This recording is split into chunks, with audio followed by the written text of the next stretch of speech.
Hello guys, कैसे हैं आप सब। आई होप आप सब बहुत अच्छे होंगे। मैं श्रुति अजय गुप्ता मोस्ट वेलकम करती हूँ आपका आपके अपने चैनल हेलो स्टडीज में। नमस्कार, फिर से आपके सामने अगेन एक मैथमेटिक्स का ही लेक्चर वीडियो जो कि आपका प्रॉब्लम सेट 1 चल रहा था। ठीक है, आज आपका लेक्चर नंबर 3 है। हमने कुछ क्वेश्चन आपको क्लियर करवा दिए हैं। आपने देखा होगा क्वेश्चन नंबर सॉरी 3 तक आपको क्लियर है। ठीक है, क्वेश्चन नंबर 1 में आपके बहुत सारे क्वेश्चन थे, उसे क्लियर करवाया था। क्वेश्चन नंबर 2 में भी बहुत सारे ये एमसीक्यू टाइप से क्वेश्चन थे, वो क्लियर करवाए। एंड उसके बाद क्वेश्चन नंबर 3 जो आपका वर्ड प्रॉब्लम था वो भी हमने क्लियर किया। अब इसके बाद हम चलते हैं क्वेश्चन नंबर 4 में। विदाउट दैट स्टार्ट करते हैं। ओके, नाउ क्वेश्चन नंबर 4 देखते हैं। टेक्स्ट बुक ओपन कीजिए, कॉपी ओपन रखिए एंड पेन। ठीक है, ऑल थिंग्स अवेलेबल होनी चाहिए आपके लिए, क्योंकि मैथमेटिक्स ऐसा है कि हम जब सॉल्व करते हैं तो हमारे साथ साथ आप भी अगर सॉल्व करेंगे तो इंटरेस्ट और बढ़ता है।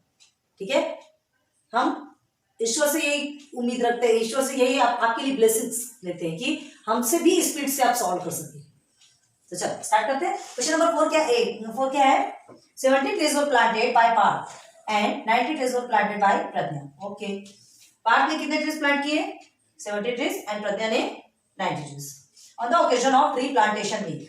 ट्री प्लांटेशन वीक एक ओकेजन था जिसमें ट्री प्लांटेशन करना था, ट्रीज लगाना था। तो 70 ट्रीज किसने लगाया, पार्थ ने लगाया, 90 ट्रीज प्रज्ञा ने लगाया। Okay, then out of this 25 trees were planted by both of them together. 25 trees वो दोनों ने मिलकर लगाए। How many trees were planted by Parth और प्रज्ञा? समझ आया कुछ बोले तो? How many trees were planted by Parth और प्रज्ञा? और आया है तो आपको क्या निकालना है, क्या निकालना है आपको, यूनियन।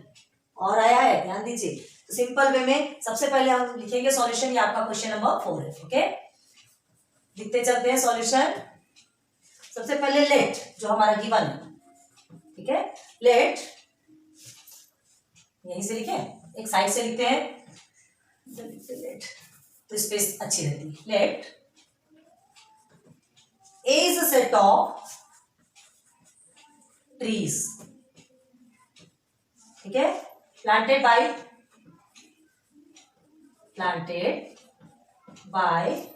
पार्थ। पार्थ ने कितने ट्रीज प्लांट किए 70। Okay, now B is a set of trees planted by Pradnya. Okay, here is number 90. Clear है? हमने क्या कहा, ये जो हम कर रहे हैं इसका मतलब ये सेम एज इट इज लिखना है, आपको लिखना है। हमने नहीं लिखा, आपको लिखना है। पूरा हम ट्रिक बताते जा रहे हैं, करना है एक बार बताते हैं, सेकेंड टर्म में आप कर सकते हैं। नाउ अब हम क्या करेंगे, n is equal to a लिख सकते हैं and b is sorry n is equal to number a ले सकते हैं, नंबर n मतलब नंबर a सेट का जो है उसे हम 70 करेंगे एंड सेट नंबर जो b है उसे 90 लिखेंगे। ठीक है, तो लिख सकते हैं ऐसा n इज इक्वल टू, चलो पहले टुगेदर का भी देख लेते हैं ना, टुगेदर भी देखते हैं ना, दोनों को मिला करके भी देखिए। आपके क्वेश्चन में क्या कहा गया, हम यहाँ क्वेश्चन नहीं लिख रहे, प्लीज आप टेक्स्ट बुक ओपन कीजिए, उसमें से देखिए 25 trees were planted by both of them together। ठीक है, 25 ट्रीज दोनों ने मिलकर लगाए, 25 समझते हैं ना हिंदी में, 25 ट्रीज प्लांटेड बोथ टुगेदर, ये दोनों ने एक साथ मिलकर के क्या लगाया 25 ट्रीज। तो क्या हमारा बन जाएगा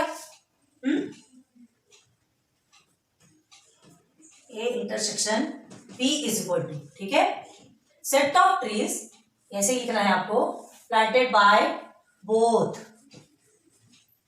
लिख दिए, कर्सिव में लिखे तो ये BOA बन जाता है। तो बोथ का मतलब समझते हैं, दोनों ने मिलके लगाए। कितने ट्रीज लगाए दोनों ने मिलके 25 ट्रीज।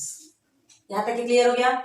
सीधे वैल्यू पुट करना है, पहले फॉर्मूला लेना है। आप क्या लिखेंगे, we know that, okay, union है, हमने इंटरसेक्शन लिखा है, दोनों ने मिलके लगाया ना, दोनों ने मिलके लगाया set of trees planted by both. तो मतलब जो 25 ट्रीज लगाए है ना, हाँ, दोनों ने मिलके लगाए। तो दोनों ने मिलके लगाए मतलब दोनों कॉमन रूप से लगाए, ठीक है। तो ए इंटरसेक्शन बी आपका क्या हो गया 25 कॉमन आता है, तो 25 कॉमन है यहाँ पर। हमें क्या फाइंड करना है, ए यूनियन बी हमें क्या करना है, फाइंड करना है। क्लियर है। यहाँ पे क्या है, मतलब दोनों में से कोई एक नहीं, और बोला है तो हमको यूनियन फाइंड करना है। ध्यान दीजिएगा, एंड बोलता है तो इंटरसेक्शन फाइंड करते हैं, यूनियन कहता है तो सॉरी और कहता है तो यूनियन फाइंड करते हैं। आया समझ में ना, हम लिखेंगे we know that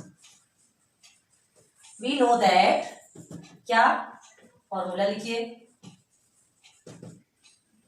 number of A union B is equal to, क्या है,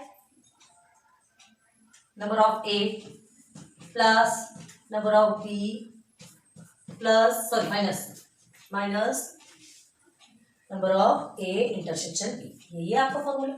अब देखिए इसके पहले जितने भी क्वेश्चंस आपको करवाए थे हमने, तो उसमें ये जो फॉर्मूला था, ठीक है, मेन फॉर्मूला तो यही था, लेकिन इसके प्लेस पे हमने अल्फाबेट्स चेंज कर दिए थे। जैसे टी और कॉफी के लिए लिया था तो टी एंड सी लिखा था, और बहुत सारे जितने भी बताए थे आपने खुद भी देखा होगा, तो उसमें जो बताए थे सब में अल्फाबेट चेंज किए थे। यहाँ क्यों चेंज नहीं किए, एक प्रॉब्लम है, पार्थ एंड प्रज्ञा दोनों लिखा है, दोनों भी पीपी से स्टार्ट होता है, ठीक है, कंफ्यूजन होगा, इससे अच्छा सीधे सीधे इसी फॉर्मूला पे चलिए, यही मान लेते हैं, A is a set of Parth, B is a set of Pragya.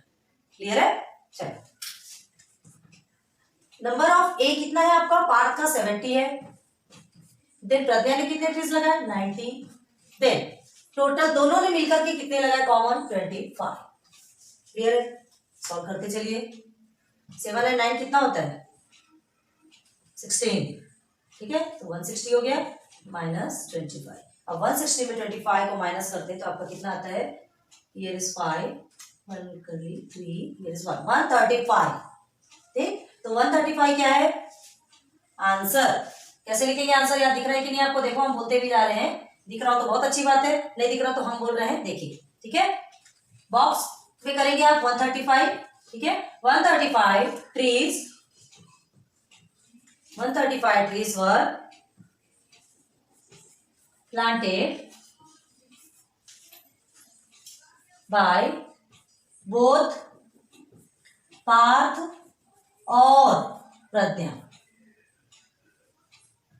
DNYA, ठीक है, और लिखेंगे, हमको ए यूनियन बी निकालना है, ए यूनियन बी निकला ना हमारा, ठीक है, यहाँ पे लिख देते हैं ए यूनियन बी का number of A union B is equal to निकला है आपका 135, ठीक है, हो गया, ये क्लियर हो गया, बहुत इजी है, आप सीधे सीधे वैल्यू पुट करते जाइए और सॉल्व करते जाइए। नाउ क्वेश्चन नंबर 5, अब क्वेश्चन नंबर 5 क्या है आपका, इफ सॉरी थोड़ी स्पीड से चलेंगे, सब कुछ क्लियर करवा दिया हमने, ये प्रॉब्लम सेट है, प्रैक्टिस सेट में क्लियर हुआ तो प्रॉब्लम सेट में ज्यादा प्रॉब्लम नहीं होनी चाहिए। तो number of A is equal to 20, चलिए लिखते हैं, number of A is equal to 20 है, A is a set of 20, number of B is a set of 28 and number of A union B is a set of 36, then find, क्या find करना है आप, number of A intersection B, देखिए just opposite आया कि नहीं, just opposite आया, इसके जस्ट अपोजिट वो है, यहाँ पे हमें ए यूनियन बी फाइंड करना था, वहां पर ए इंटरसेक्शन बी फाइंड करना है, ठीक है, सॉल्यूशन लिखते चलिए, सॉल्यूशन वी नो दैट, क्या फॉर्मूला तो मालूम है, number of A union B is equal to number of A set plus number of B set minus number of A intersection B. Clear हो गया, वैल्यू पुट करते जाइए। अब देखिए यहाँ पर आपको क्या गिवन है, ए आपको कितना है 20 है प्लस बी 28 है, अब इंटरसेक्शन अभी फाइंड कर रहे हैं तो ये है ही नहीं, तो as it is down side उतार लें। क्लियर हो गया, अब देखिए ए यूनियन बी यहाँ पे हमें फाइंड करना था, यहाँ ऑलरेडी हमें मिला हुआ है तो उसे जिधर वहां लिख लेंगे। क्लियर है, अब देखिए सॉल्व करेंगे, प्लस को सॉल्व कीजिए 48 आएगा minus number of A intersection B, ठीक है, 36 को हमने ऐसे चीज उतारा। अब देखिए क्या करना है, बहुत ध्यान दीजिए इस चीज को, हमको क्या करना है, number of A intersection B find करना है, number of A intersection B find करना है, तो इसे इधर ट्रांसफर कर लेंगे, तो ये इधर माइनस में है तो माइनस तो हट जाएगा, ट्रांसफर के इधर आएगा तो माइनस हटेगा प्लस में हो जाता। अब ये 36 ऑलरेडी प्लस में है तो उधर ट्रांसफर कर देंगे, उधर ट्रांसफर करेंगे, हमको इंटरसेक्शन निकालना है ना, ट्रांसफर करेंगे तो वो माइनस में चला जाएगा। चलिए number of A intersection B is equal to 48, ये आ गया माइनस में 36, number of A intersection B is equal to क्या निकला आपका, 8 में से 6 जाएगा आपका, 2 बचा, 4 में से 1, दिस इज योर आंसर, आई बात समझ में? ये क्वेश्चन नंबर 5 है ना आपका। हाँ, आपका टेक्स्ट बुक देखिए क्वेश्चन नंबर 11। क्वेश्चन नंबर 11 एकदम एक्सेक्ट ऐसे ही है, एकदम सेम है। बस उसमें भी जैसे हमने यहाँ पे क्या कहा, ये क्वेश्चन और वो क्वेश्चन आपको सेम लगे, ये वर्ड प्रॉब्लम में बना है ना, ये सिंपल है। तो देखिए यहाँ आपको ए यूनियन बी फाइंड करना था, यहाँ ए इंटरसेक्शन बी फाइंड करना है। ऐसे ही आपको क्वेश्चन नंबर 11 है, नथिंग चेंज। डिफरेंस सिर्फ क्या है, उसमें भी ए यूनियन बी फाइंड करना है, इन द सेंस इसके जैसा फाइंड करना है। लेकिन लिखना इतना नहीं है, बस ऐसा ही लिखना है, फॉर्मूला लिखना है, वैल्यू पुट करना है, सॉल्व कर देना है। क्लियर है? 11 नंबर क्वेश्चन देखिए। चलिए क्वेश्चन नंबर 5 क्लियर हो गया। अब चलते क्वेश्चन नंबर 6 में। हम रब करते जा रहे हैं, है ना। आप या तो वीडियो पॉज करके देखिए या तो फिर रिवाइंड करके देख लीजिए। ओके, हमें क्या है, हमें स्पेस चाहिए, हमारा ब्लैक बोर्ड छोटा है। Question number 6 is also a word problem. बहुत ध्यान दीजिए। In a class 8 student of 28 total है, उसमें से 8 स्टूडेंट क्या बोल रहे हैं, have only dogs as their pet animal. मतलब 28 स्टूडेंट है, जिनमें से 8 स्टूडेंट क्या पाला है, डॉग पाला है। Okay, at home. Okay, now 6 student have only cat. 6 students ने सिर्फ कैट पाला है एज देयर पेट एनिमल। मतलब पेट एनिमल मतलब पालतू जानवर। ठीक है। 10 students are dogs and cat both. 10 students के पास डॉग और कैट दोनों भी है। Okay, then how many students do not have a dog और कैट। और आया है तो ठीक है, मतलब कितने स्टूडेंट है जिसके पास ना तो डॉग है ना तो कैट है as their pet animal at home. चलिए तो सॉल्यूशन में देखते हैं। सॉल्यूशन क्वेश्चन नंबर आपका 6 है ना, 6 है। चलिए अब ये सॉल्यूशन में क्या लिखेंगे, सबसे पहले तो हम डॉग को डी ले लेंगे। D is equal to dog and C is equal to cat. ठीक है, ये लेते हैं। अब आपको 28 स्टूडेंट मतलब टोटल स्टूडेंट बताया गया। ठीक है, तो आप क्या लिखेंगे, यूनिवर्सल जिसे कहा जाता है। ठीक है, universal set of all students. Set of all students. Clear है? 28 है ना, तो हम क्या लिख लेंगे इसमें, set of all students in the sense आपके 28 स्टूडेंट्स हो गए। बताते हैं नाउ। आपको डी को हमने डॉग का है, सीधे सीधे डी लिखिए। स्टूडेंट्स, ठीक है, सेट है सॉरी, यहां सेट ऑफ लिखना पड़ता है। सेट ऑफ स्टूडेंट्स विच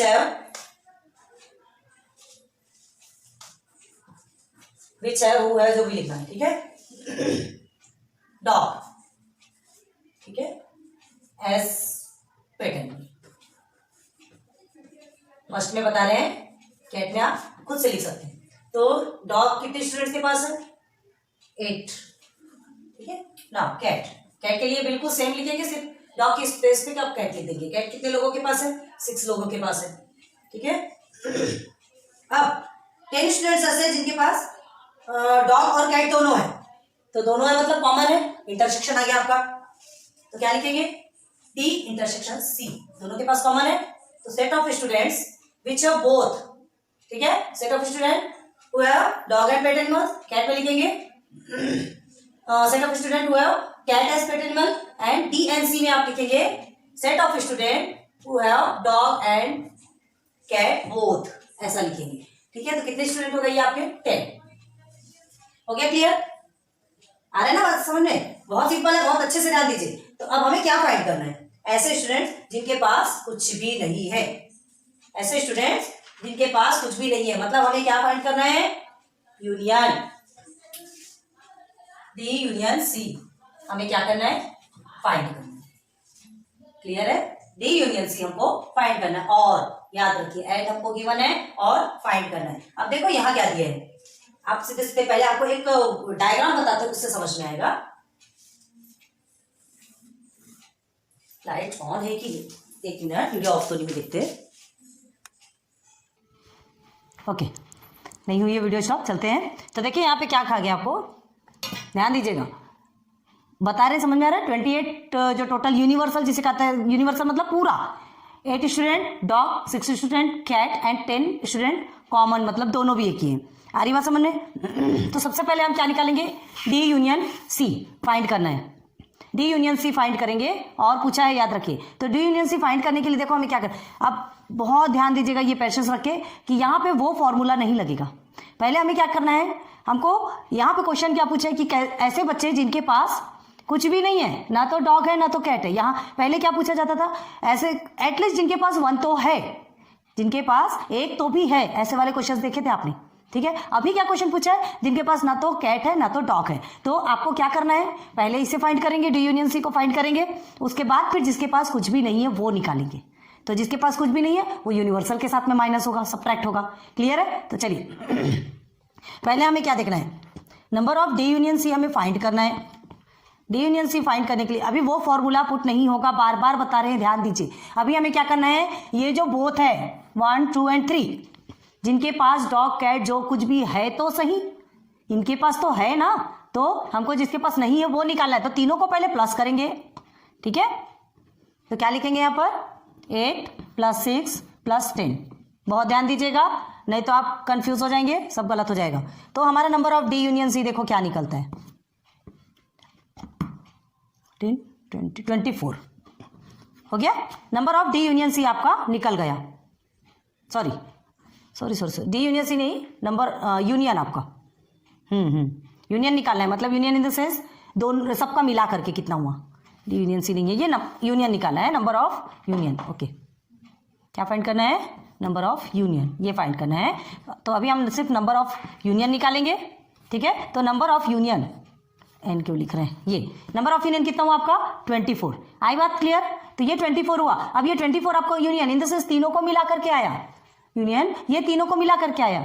हमें क्या करना है, ये तो 24 मिल गया, मतलब जिनके पास एनिमल्स हैं, कैट है, डॉग है, दोनों भी है, जो कुछ भी है ये है। लेकिन जिनके पास कुछ भी नहीं है, ऐसे स्टूडेंट हमको निकालना है। तो देखिए यहाँ क्या दिया, 24 है, ये 28 है। कॉमन सेंस लगा लीजिए, 24 तो है ये, 28 में से माइनस करेंगे तो 4 ही तो बचेंगे, लेकिन हमको सॉल्व करके दिखाना है, उस चीज को सॉल्व करना है। तो कैसे लिखेंगे, ये सिर्फ करते हैं आप, ध्यान दीजिएगा, नहीं तो आप ये वाले फॉर्मूला पुट कर देंगे तो आपका पूरा रॉन्ग हो जाएगा, ठीक है। तो देखो ये कितने हो गए, 24, number of student who have dog and cat as a pet animal, जो भी है। अब इसके बाद हमें क्या लिखना है, नाउ नंबर ऑफ स्टूडेंट्स, बहुत ध्यान दीजिएगा इस चीज को। देखिए इसके पहले आपसे क्या पूछा गया था, एक तो भी है, एटलीस्ट एक तो भी है, ऐसे वाले क्वेश्चंस देखे थे आपने। और अभी ये क्वेश्चन जिनके पास कुछ भी नहीं है, तो इससे जिनके पास कुछ भी नहीं है उसके लिए हमें ये प्रोसीजर यूज करना पड़ता है। Who do not have any of animals, ऐसा लिख दो, या तो डॉग एंड कैट, चलो डू नॉट हैव डॉग और कैट, कैट और पूछा है, ठीक है। तो हमें क्या निकालना है, चलिए यूनियन निकालेंगे। तो अब क्या लिखेंगे, हमें क्या मिला है यहाँ पर, नंबर ऑफ, कहाँ से जा रहे, यूनियन माइनस क्या करेंगे, एक मिनट, डी यूनियन सी है, नंबर ऑफ यूनियन से ही निकालना है। हाँ बराबर लिखा था हमने, बराबर लिखे थे, डी यूनियन सी निकाले थे, वही कंफ्यूज हो रहे। डी यूनियन सी हमने निकाला ना, जिसके पास दोनों है, जिसके पास दोनों है ये डी यूनियन सी है। तो अब हमें यूनियन निकालना है। डी यूनियन सी का मतलब क्या हुआ, जिसके पास सब कुछ है, पूरे का कंबाइन निकला। अब हमें ये जो कंबाइन में से सिर्फ क्या निकालना है, एक्स्ट्रा निकालना है, जिनके पास कुछ नहीं है। तो हमें और पूछा है, यूनियन निकालेंगे, number of D union C. अब चलिए यूनियन कितना है, यूनियन मतलब ये यूनिवर्सल बोलते हैं इसको, यूनियन नहीं, ये यूनिवर्सल है। नंबर ऑफ यूनिवर्सल, यूनिवर्सल कितना है आपका, 28। अब यूनियन कितना निकला आपका, 24। क्लियर है, 24। देन क्या करेंगे आप, 20 में से 24 को माइनस करेंगे तो आपका 4 आंसर निकलता है। तो क्या लिखेंगे, देयरफॉर ब्रैकेट में लिखेंगे 4 students do not have dog and cat. Dog, हाँ एक मिनट, यहाँ पर आपको एंड नहीं लिखना है, एंड नहीं लिखना है, आपने यूनियन निकाला है तो आपको डॉग और कैट। आई बात समझ में, फिर से समझ लीजिए। सॉल्यूशन में डी को हमने डॉग डिनोट किया, सी कैट डिनोट किया, यूनिवर्सल आपका सेट ऑफ ऑल स्टूडेंट 28 निकला। Again D is equal to set of students who have dog and as a pet animal, and set of students who have cat as a pet animal is 6, and student which have dog and cat as a pet animal, ठीक है। तो इसे हमने क्या denote कर लिया था, ये तो सी हो गया कैट का।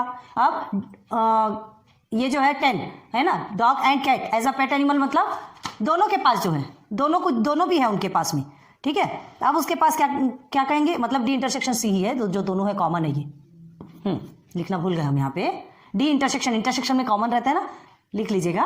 तो डी इंटरसेक्शन सी मतलब जो कि दोनों के पास, दोनों भी स्टूडेंट्स के पास है, डॉग और कैट, और डी यूनियन सी पहले हमको निकालना है। तो डी यूनियन सी निकालने के लिए हमने क्या किया, यहाँ पे हमको वो वाला फॉर्मूला पुट नहीं करना है। क्यों नहीं करना है, पहले ये तीनों को हम क्या करेंगे, प्लस करेंगे, मतलब उनके जितना भी टोटल स्टूडेंट्स के पास है उसे प्लस करके हम निकाल लिए, मतलब इतने स्टूडेंट्स के पास वो दोनों भी एनिमल्स हैं। ये आपका यूनियन निकल गया। अब हमें इस यूनियन को यूनिवर्सल के साथ में माइनस करना है, यूनिवर्सल के साथ में यूनियन को माइनस करना है, क्योंकि हमको क्या चाहिए, who do not have dog and cat. Clear है। तो देखिए हमने सॉल्व किया, आंसर निकला 4 students do not have dog और कैट। क्लियर हो गया, क्लियर हो गया। बहुत इजी है, बस थोड़ा सा समझने का फेर है, बाकी ज्यादा तो कुछ नहीं है ना। तो क्वेश्चन नंबर 6 तक के आपका अभी क्लियर हुआ है। Now question number 7, question number 7, 8, 9, 10 and 11, इतना है ना, ठीक है। अभी क्वेश्चन नंबर 7 में भी 3 क्वेश्चन है आपके, क्वेश्चन नंबर 7 में भी 3 क्वेश्चन है। अभी कराएं कि आगे करना है, चलिए देखते हैं।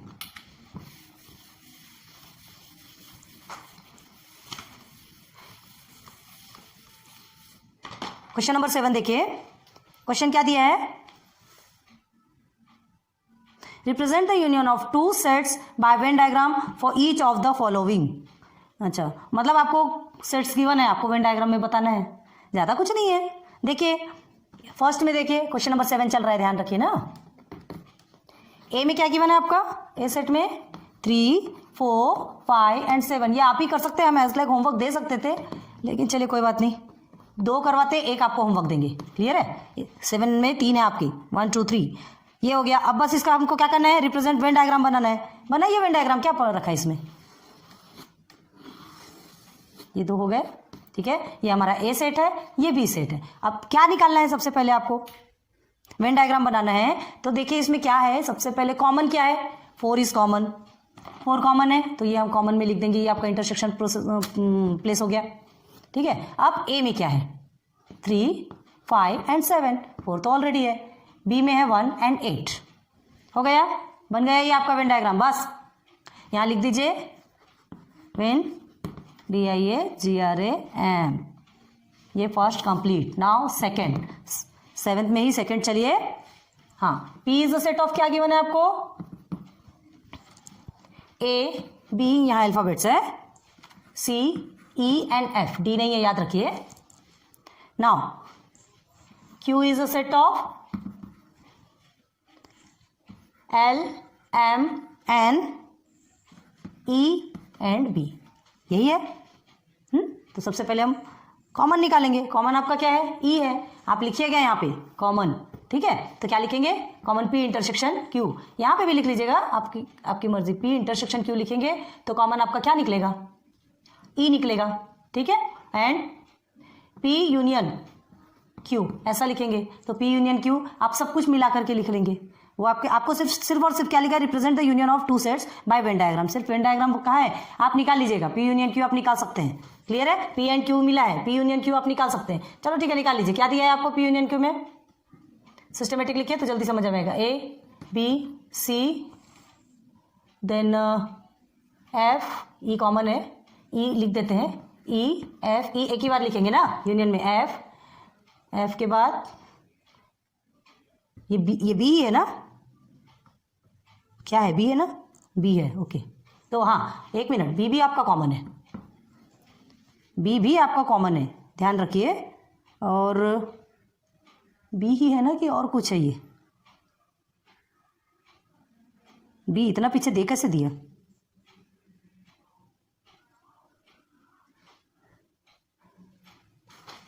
B दोनों में भी है, तो ये B, ये कोई और वर्ड है शायद, ये हमें समझ में नहीं आ रहा। हमारे टेक्स्ट बुक में किसी ने थोड़ा पेन से कुछ कर दिया तो हमें समझ में नहीं आ रहा क्या है, आप देखिएगा आपके टेक्स्ट बुक में, ठीक है।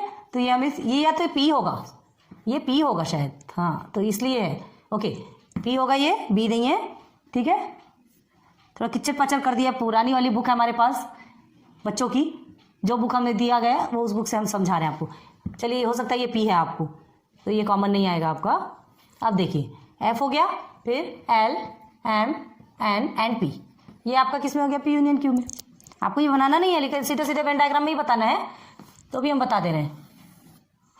हाँ, क्या लिखेंगे? ये आपका ए हो गया, ये बी हो गया। तो क्या कर रहे हैं हम? पी एंड क्यू सेट है, उड़ा लीजिए हंसी, कोई बात नहीं। P and Q, P and Q दो है, ठीक है। थोड़ा सा कुछ होते ही गड़बड़ होती है, हंसी उड़ाने वाली बात नहीं है। चलो अब हमने ए भी समझा ना, तो पी और क्यू। अब देखिए पी में क्या है आपका? पी एंड क्यू में दोनों में कॉमन क्या है आपको? ई मिला है, ठीक है। एक चीज़ को ध्यान दीजिएगा, हमने कहा था जैसे ये जो पी है, अगर ये बी होगा तो आप इसे भी कॉमन ले सकते हैं, है ना। ये हमारी बुक में हमको जो बुक मिली है उसमें थोड़ा सा किसी ने पेन से खराब कर दिया, तो हमें समझ में नहीं आ रहा। अगर ये बी होगा, अब इतने पीछे तो ऐसा दे नहीं सकता, मुझे उम्मीद तो नहीं है, लेकिन फिर भी अगर ये बी होता है तो आप ये दोनों को भी, इस बी को भी कॉमन ले सकते हैं, ठीक है। और पी है तो फिर सवाल ही नहीं पैदा होता। अब देखिए पी में कॉमन हमने ये निकाल लिया ई, ठीक है। पी और क्यू में दोनों में कॉमन ये हो गया। अब आपका सिर्फ पी लिखना है, लिखते जाइए A B C and F, ये आपको ऑलरेडी है। क्यू में क्या लिखेंगे? क्यू सेट में L M N and P, हो गया क्लियर? बस नीचे इसके जैसा वेन डायग्राम लिखते चलिए। अब देखिए क्वेश्चन नंबर 3, थोड़ा स्पीड से बढ़ रहे हैं, सब समझ में आ रहा है। X where X is a set of prime number between 80 and 100। अच्छा, X is a set of prime number 80 and 100 के बीच के प्राइम नंबर लिखना है, एक्स ऐसा सेट है। और सेकंड में क्या बोला है? Y is a set of an odd number between 90 and 100, 90 और 100 के बीच का ऑड नंबर पूछा है। ये प्राइम है, ये ऑड है। आ रही बात क्लियर समझ में? तो चलिए सीधे सीधे निकालते हैं सॉल्यूशन। देखो पहले इसका पहले सॉल्यूशन निकालना पड़ेगा आपको। तो x is a set of क्या बनाएंगे? 80 और 100 के बीच के प्राइम नंबर आप कौन कौन से लेंगे? 81 3 से जाता है, 82 तो जाता ही जाता ही 1 नंबर है, 83 आपका किसी से नहीं जाता, 84 85 86 87 किसी से जाता क्या? 2 से जाता ना? जाता 2 से जाएगा, ये सॉरी 3 से जाएगा, 3 से जाएगा, है ना। अब 88 89 किसी से नहीं जाएगा, 90 91 भी जाता है, 91 भी ऑड नंबर है लेकिन प्राइम नंबर नहीं है। 91 किस टेबल में था? 13 के टेबल में। देखिए 13 के टेबल, 13 7 91 है, ध्यान दीजिए। टेबल आता होगा तब आएगा, नहीं आता तो कोई बात नहीं इसलिए बोलते हैं टेबल याद रखिए, ठीक है। 89 हो गया। अब उसके बाद क्या है? 92 93 94 95 96 97 जाता क्या? नहीं जाता किसी से। हो गया, बन गया आपका एक्स का। नाउ वाई का सेट बनाइए। वाई का सेट 90 से 100 के बीच का क्या है? ऑड नंबर है, ध्यान दीजिए। तो ऑड नंबर तो आपका 91, 92 के बाद 93, 94 के बाद 95, 95 के बाद 96, 97 एंड 99। ये सब ऑड नंबर हो गए। ऑड नंबर किसे कहते पता है ना? जो सिर्फ जो कि 2 के टेबल में जो नहीं आते, तो 2 के टेबल में तो ये कुछ भी नहीं आते। आ रही बात? चलिए वेन डायग्राम बनाइए सीधे से।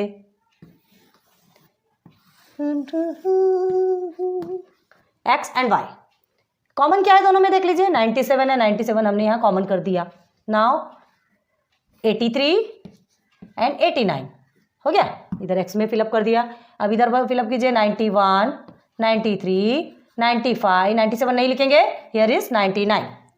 बन गया वेन डायग्राम, क्लियर है? तो क्वेश्चन नंबर 7 का 1 2 3 तीनों भी आपके क्लियर हो गए। तो आज हम यहीं पे स्टॉप करते हैं, उसके बाद अगेन हम लेक्चर नंबर 4 में आपका पूरा कंप्लीट कर देंगे, ठीक है। वीडियो ज़्यादा लंबी नहीं खींचते, अपलोड होने में बहुत ज़्यादा प्रॉब्लम होती है, और थोड़ा थोड़ा करके पढ़िए, इतने को समझिए फिर आगे बढ़िए, ठीक है। तो फिर मिलेंगे नेक्स्ट लेक्चर नंबर 4, जो कि आपका चैप्टर 1 का टोटल एंड हो जाएगा। बहुत अच्छे से पढ़ाई कीजिए। फिर नेक्स्ट टर्म पे कभी कभी आपके लिए शायरी टाइम भी लेकर आएंगे, मोटिवेशनल शायरीज भी लेकर आएंगे, जिसके लिए ताकि आपको और पढ़ने में इंटरेस्ट हो। देखिए सिर्फ पढ़ना मायने नहीं रखता, मायने क्या रखता है? हंसना खेलना और अच्छी मोटिवेशनल शायरी, अच्छी चीज़ें अच्छी बातें सुने ना तो माइंड और फ्रेश होता है। क्लियर है? तो चलते हैं फिर नेक्स्ट लेक्चर पे। Good luck, good bye.